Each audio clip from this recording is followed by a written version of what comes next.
오늘 0시 기준 코로나19 신규 확진자는 1,420명으로 집계됐습니다. 백신 2차 접종자는 하루 새 35만 명이 늘어 인구 대비 64.6%까지 올랐습니다. KBS 재난미디어센터 연결해서 자세한 소식 듣겠습니다. 네, 김덕훈 기자, 주말 영향으로 하루 새 200명 가까이 확진자가 줄었네요.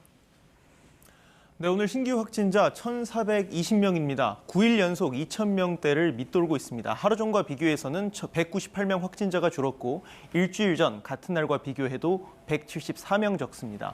지역 발생은 1,403명, 해외 유입 17명입니다. 위중증 환자는 하루 새 13명 줄었고 사망자는 16명 늘었습니다. 추석 연휴 뒤 3주간 월요일부터 일요일까지 일평균 확진자 수 한번 살펴보겠습니다. 2주 전 2,420명이었던 게 일주 전 1,919명까지 내렸고 그리고 최근 한 주 1,556명이 됐습니다. 2주 새 860명 넘게 일평균 확진자가 줄어든 겁니다. 이제야 추석 연휴 전과 비슷한 수준이 됐습니다. 개천절과 한글날 대체 공휴일 영향은 현재까지 크지 않은 것으로 보입니다. 다음은 지역별 현황입니다. 서울, 인천, 경기 모두 세 자릿수를 기록했습니다. 수도권 비율은 78.4%입니다. 광주, 대전, 세종 등 5개 권역에서 확진자가 아예 없거나 한 자릿수입니다. 최근 2주간 감염 경로도 한번 보겠습니다. 이 기간 2만 5천 명 정도가 확진이 됐는데요. 선행 확진자 접촉이나 집단 발생 등 감염 경로가 밝혀진 게 63.1%, 그리고 감염 경로를 모르는 여전히 조사 중인 경우가 35.9%입니다. 네, 단계적 일상 회복, 이른바 위드 코로나를 앞두고 내일부터 마지막 거리 두기가 적용되는데요. 어떻게 바뀌는지 자세히 알려주시죠.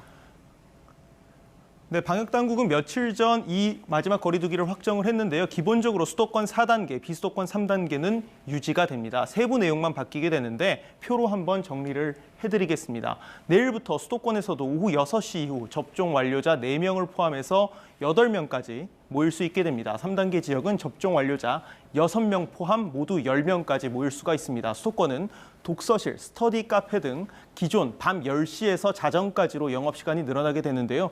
수능 시험을 눈앞에 둔 수험생 등의 상황을 고려한 조치입니다. 비수도권에서는 아예 식당과 카페 영업이 자정까지 가능해집니다. 기존에는 비수도권에서만 가능했던 야구 등 스포츠 경기 관람도 이제 수도권에서도 가능해집니다. 수도권, 비수도권 모두 접종 완료자로만 채울 때 실내 20%, 실외 30%까지 수용이 가능해진 겁니다. 수도권 종교시설도 99명 제한을 풀고 전체 수용 인원의 10%까지, 그리고 접종 완료자로만 채운다면 20%까지 허용하기로 했습니다.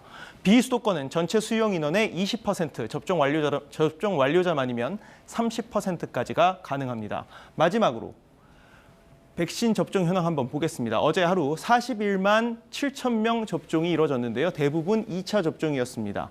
2차 접종 완료, 인구 대비 접종률은 64.6%까지 올랐습니다. 다음 주말쯤 70% 선에 도달할 것으로 전망이 됩니다. 정부는 단계적 일상 회복 조건으로 고위험군 90%, 성인 80% 이상이 백신 접종을 마쳐야 한다는 입장인데요. 성인 접종률 보시는 것처럼 75.1%입니다. 목표치까지 4.9% 남았습니다. 지금까지 재난미디어센터에서 전해드렸습니다.